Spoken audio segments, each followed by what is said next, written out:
What's good, everybody on YouTube? It's your boy Jay Budokai, and welcome back to more Yapponomics, the yappening, me yapping about whatever I want, I guess, or whatever it seems interesting, and whatever I feel like I can talk about. And today we are talking about the Game Awards. Of course, has come under a lot of controversy this year, and for specific reasons. And today I'm going to touch mostly on fighting games, because that's where I feel like I have the most authority, or the most, what should I say, knowledge to really speak on what's going on here. And then we could touch on Game of the Year a little bit at the end. But first, I want to start off with Best Fighting Game of the Year for 2024. So let's go ahead and go through this list here and talk about what games they have nominated here. So we got Dragon Ball Sparking Zero. Woo! We got Grand Blue Fantasy versus Rising. Awesome, awesome.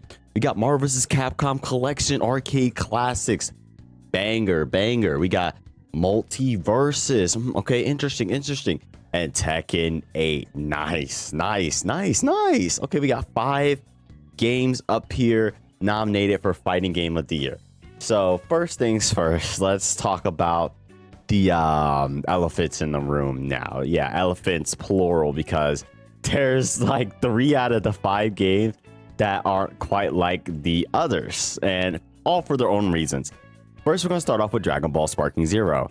Now, Dragon Ball Sparking Zero is questionable to be up here. At the end of the day, it is a fighting game technically, but it's not necessarily under that same genre, that same, should I say, umbrella of what you would think when you talk about fighting games, you know? Dragon Ball Sparking Zero most definitely, I don't know quite if it's like, oh, it most definitely deserves to be up here, but you know, it's kind of like a filler spot. I don't think it's going to win at all.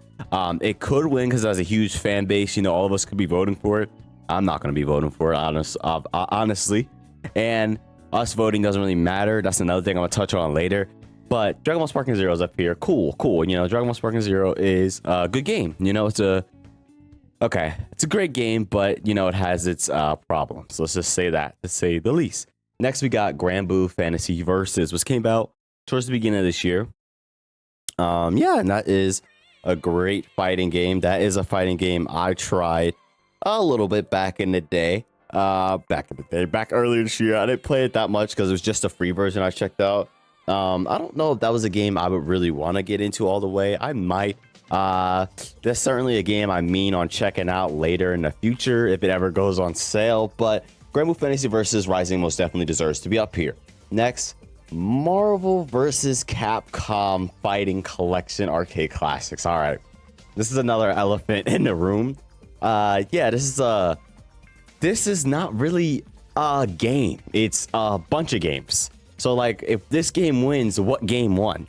You know, that's the main problem, because there's like 5-6 games. There's a run and gun game in here. Not a run and gun, but like, what is it? A beat 'em up side scroller game is in here. A part of this collection. The Punisher, by the way, if you didn't know that, if this wins, does the Punisher go under as fighting game of the year as well?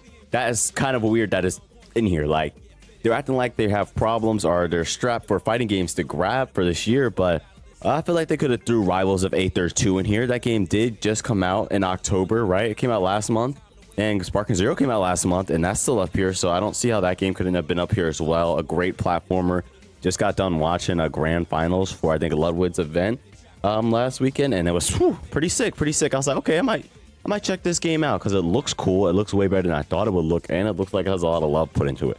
So I most definitely think that game should have been up here as well, over any of these 3 games that I'm talking about right now. And last, but okay, well, all the three games that are problems, not the ones I'm talking about right now. So we'll move up to the next one, Multiverses. Hasn't this been up here before? Now, this one is the biggest head scratcher to me. Multiverses was up here 2 years ago, and it won 2 years ago. It won Best Fighting Game of 2022, which is interesting why it's up here again. So, like, I really don't think it should be up here again. I don't care if they took the game down and brought it back or whatever. It's still basically the same game. You know, they might have changed some things, but it's the same game. You know, if this is up here, Street Fighter 6 should be back up here, because they dropped some patches and changed how the characters work. New game, you know, so like Multiverses should not be up here. most definitely should not be up here. It already won. If it wins again, that's absolutely ridiculous. I do not think it's going to win again, but it should not be up here. And now, last but most definitely not least, in the only game besides maybe Grand Blue that I think are the game that deserves to win, Tekken 8. Yeah, Tekken 8 most definitely is really the only game besides Grand Blue that really should be up here, honestly. Tekken 8 should win. If Tekken 8 doesn't win, something's going on. Something funny's going on if Tekken 8 doesn't win. Let's just be honest. Let's throw it out here. Let's say that right now. Tekken 8 should be the game that's winning.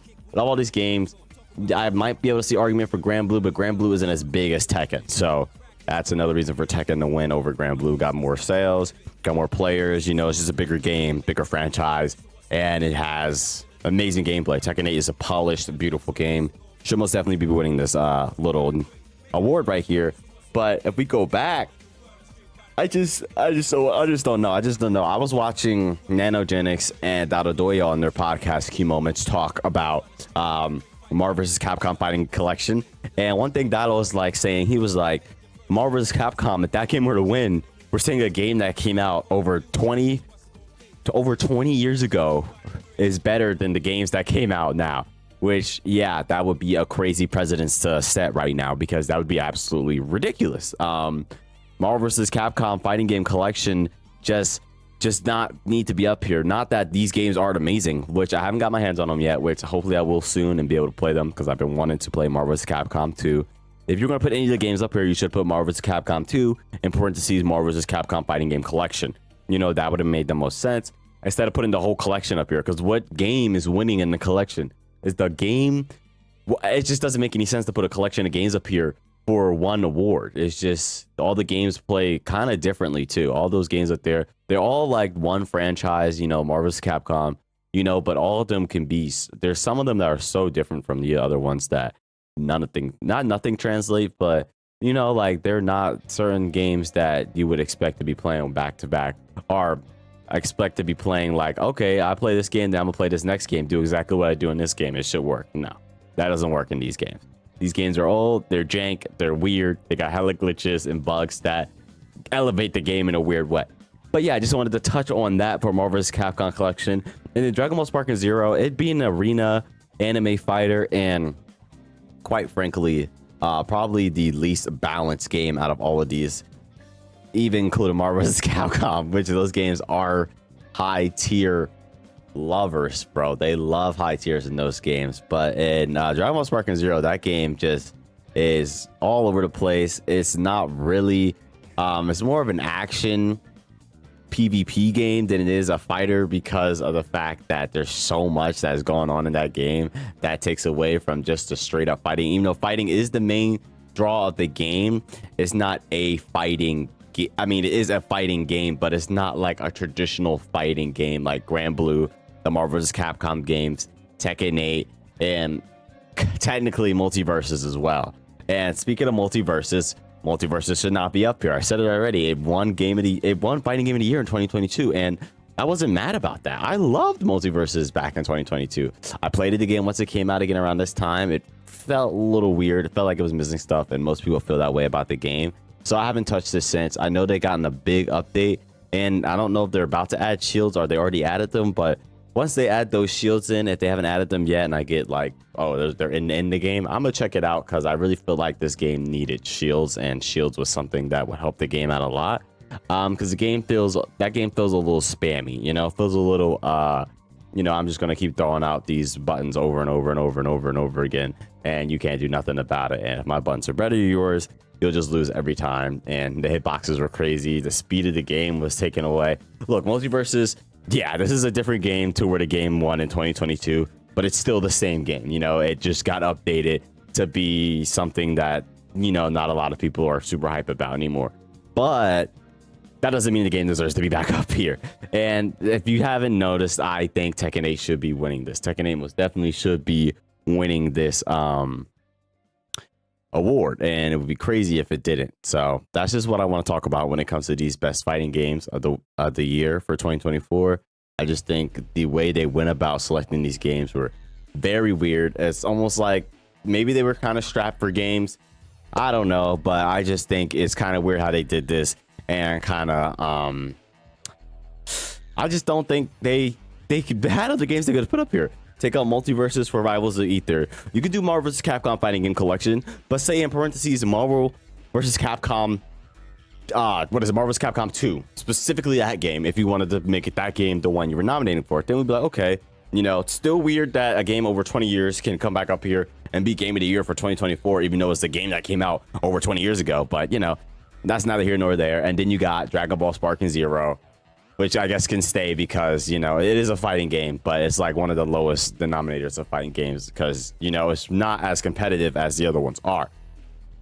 So that's just how I feel on this. And let's talk about Game of the Year just for a little bit here, because I think it's interesting the games that they have up here. Astro Ball, Baltoro, whatever, however the hell you say that game.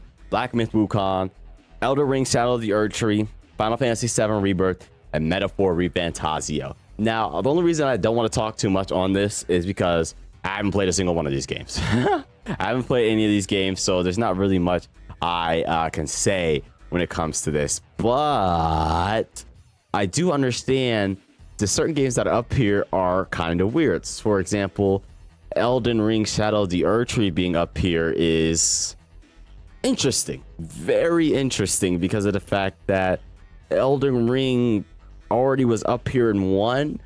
What was that, 2 years ago as well? When the same year Multiverses won, or was that 3 years ago when Elden Ring came out? Let me know. But this is a DLC. You know, DLCs, this should have been in best ongoing game if you wanted to nominate this DLC because it was so good. That would have made more sense to put it there. But to put it in the Game of the Year is like, okay, we came out with a DLC. Now our game gets Game of the Year again because the DLC was so great, added onto a game that was already great. I don't know. I hope that doesn't win, because I think that would set a weird precedence for the whole gaming landscape. I don't think it's going to win. I think what's going to win is either going to be Final Fantasy, honestly, or Black Myth Wukong. I personally would like to see Metaphor win. I'm a big Atlas guy. I love the Persona games. You probably hear some of the Persona 5 music in the background. When I record my videos all the time, I usually use some Persona music in the background. I love Persona and I love Atlas. I think they make great games, but I haven't played Metaphor. So, you know, I just wanted to win because I like Atlas. Astrobot seems a little weird to be up here, but it was just a great game, so I'm not hating. You know, I'm cool with that being up here. Ballotro, heard that game's just absolutely amazing. Cool with that being up here. You know, and Final Fantasy VII is interesting. I know it's like a whole rebirth of the game. It's like a remake. It's like a it's like a super remake because they already did Final Fantasy VII remake. Now it's Final Fantasy VII Rebirth because they just added hella content to the game. So I don't know. Final Fantasy VII being up here, I feel like Final Fantasy VII is up at the Game Awards every year. There's a new Final Fantasy VII game. Like, I just keep seeing Final Fantasy VII for these past like 5 years, 6 years, just Final Fantasy VII something. Final Fantasy VII this. Final Fantasy VII Rebirth, Final Fantasy VII Reborn, Final Fantasy VII Recocked. Like, what is going on with these Final Fantasy VII games? Like, I like Final Fantasy VII. I haven't played it. Cloud is cool. Sephiroth is cool. That's all I know about Final Fantasy VII. That's it. Cloud and Sephiroth, they cool as hell. They cool as hell. And that's just how I feel. I've never played those games. They look cool. The design's cool. They cool in Smash. I fuck with them. Yeah, that's just all I want to say on the Game of the Year nominations. I just think, I don't know what Game Awards is doing. This is just weird. I know there's a bunch of other controversies with the other nominations and stuff, but these are the ones I really wanted to talk about, fighting game, and just get my thoughts on Game of the Year. But tell me how you guys feel about Game Awards and what they're doing down below. That's going to be it for your boy. I hope you guys did enjoy. See ya.